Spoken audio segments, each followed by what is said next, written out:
Magandang gabi kapatid kaibigan, narito na naman po ako muli ang inyong kaibigan si Brother Albert upang magbahagi ng salita ng Diyos sa gabing ito. Ang topic ko sa gabing ito ay pinamagatan ko na, paano mo natitiyak na ikaw ay ligtas nga. Iyan mga kapatid ang paksang ating tatalakayin sa gabing ito at sasagutin sa tulong ng at gabay ng banal na Espiritu ayon sa banal na kasulatan. Kapatid kaibigan, isang napakahalagang katanungan na dapat ay masagot ng isang tao. Kapatid kaibigan, natitiyak mo bang ikaw ay ligtas dahil sa sinabi sa iyo ng pastor o ng bishop mo? Natitiyak mo ba dahil ito ay narinig mo sa isang mahusay at magaling na mangangaral? O dahil ito ay nararamdaman ng puso mo? O marahil natitiyak mo sa sarili mo dahil sa iniisip mo na wala ka namang ginagawang masama at wala kang inaargabyadong tao? Kaya natitiyak mo sa sarili mo na ikaw ay ligtas nga. Kapatid kaibigan, alinman sa mga nabanggit na salita'y hindi mo maaaring panghawakan para sa katiyakan ng iyong kaligtasan at masabi mo sa sarili mo na tiyak na ikaw ay ligtas na. Kapatid kaibigan, marahil siguro na itatanong mo sa iyong kaisipan ngayon, kung hindi ang mga salitang nabanggit ang makapagbibigay ng assurance ng aking kaligtasan, kung gayon ay paano ko matitiyak?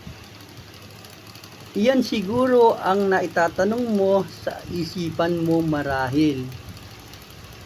Kapatid kaibigan, iyan ang tatalakayin ko sa gabing ito para mabigyang linaw kung ano at paano mo matitiyak na ikaw ay magkakaroon ng kaligtasan.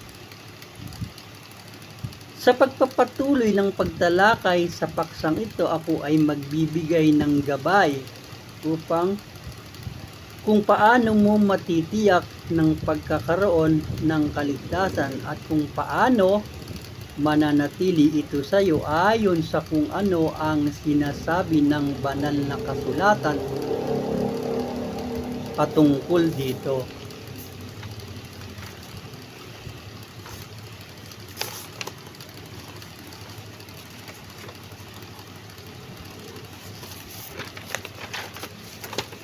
Kapatid kaibigan, ang pagkakaroon ng buhay na walang hanggan ay may mga proseso. Una, kailangan nating tanggapin at aminin sa ating mga sarili na tayo ay mga makasalanan.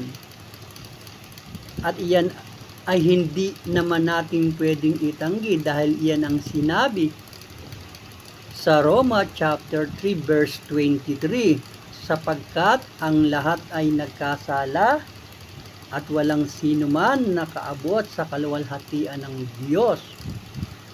Yan po ang sabi, walang nakaabot sino man sa atin sa kaluwalhatian ng Diyos. Sa Roma chapter 3 verse 10 up to 12 ay ganito naman ang sinabi, gaya ng nasusulat, walang matuwid, wala kahit isa, walang nakakatalastas, walang humahanap sa Diyos. Silang lahat ay nagsilihis, nagkakasamang nawalan ng saysay, walang gumagawa ng mabuti, wala kahit isa. Kaya hindi po pwedeng sabihin natin sa ating mga sarili na ako naman ay gumagawa ng mabuti at wala namang inaargabdad at tinatapakang tao para sabihin na tayo ay mabuti, sapagkat sinabi na mismo sa Biblia, walang mabuti, walang nakaabot sa pamantayan ng Diyos, walang humahanap sa Diyos. Yan po ang pagpapatunay ng 2 talatang ating binasa at naging ating batayan sa pagiging makasalanan nating mga tao. Pangalawa, kailangan nating magsisi at humingi ng tawad sa Diyos. Matapos nating alamin at aminin na tayo ay makasalanan, ang pangalawang proseso po ay kailangan naman nating pagsisihan at humingi tayo ng tawad sa Diyos. Yan po ang hinihingi sa atin. At yan naman ay sinabi sa Aklat ng Gawa, chapter 3, verse 19. Kaya nga magsisi kayo at magbalik loob sa Diyos upang patawarin kayo sa inyong mga kasalanan. Ano po ang sabi? Magsisi raw po at magbalik loob sa Diyos upang patawarin sa ating mga kasalanan. Yan po yung pangalawang proseso, ang magsisi at humingi ng kapatawaran sa Diyos. Ang pangatlo pong proseso, kailangang ipahayag ng ating labi ang ating pagsasisi, kasabay nito ang pagsampalataya natin ng buong puso na si Jesus ay ating Panginoon at muling binuhay ng Diyos para tayo'y maligtas. Yan po ang sinabi sa Roma chapter 10 verse 9. Darako na po tayo sa pang-apat at panghuling proseso. Kailangan nating tanggapin at sampalatayanan bilang Panginoon at tagapagligtas. Yun po ang sabi, kailangan tanggapin, sampalataya, tanggaping tagapagligtas upang tayo'y magkaroon ng karapatang mapabilang sa pamilya ng Diyos. Gaya ng sinabi sa John 1 verse 12, subalit ang lahat ng tumanggap at sumampalataya sa Kanya kay Kristo ay binigyan niya ng karapatang maging mga anak ng Diyos. Ang sabi pa nga po sa John chapter 3 verse 16 ay ganito, sapagkat gayon na lamang ang pag-ibig ng Diyos sa sanglibutan na Kanyang ibinigay ang Kanyang bugtong na anak, upang ang sino man sa Kanya'y sumampalataya ay huwag mapahamak, kundi magkaroon ng buhay na walang hanggan. So para po tayo'y magkaroon ng buhay na walang hanggan, mapabilang sa pamilya ng Diyos, kailangan po natin siyang tanggapin, kilalanin, tanggapin bilang Panginoon at sariling tagapagligtas ng ating buhay. Yan po yung 4 na proseso na tinalakay ko sa gabing ito, kung paano natin masasabing tayo ay may buhay na walang hanggan. Hindi dahil sinabi ng pastor, hindi dahil sinabi ng bishop, hindi dahil narinig natin sa magaling at mahusay na mangaral, hindi dahil sa nararamdaman ng ating puso, hindi dahil sa marahil iniisip na natin na wala naman tayong ginagawang masama at wala tayong inaargabyadong tao, kung hindi dahil sa sinabi ng Biblia kung bakit natin nasabing tayo mayroong kaligtasan.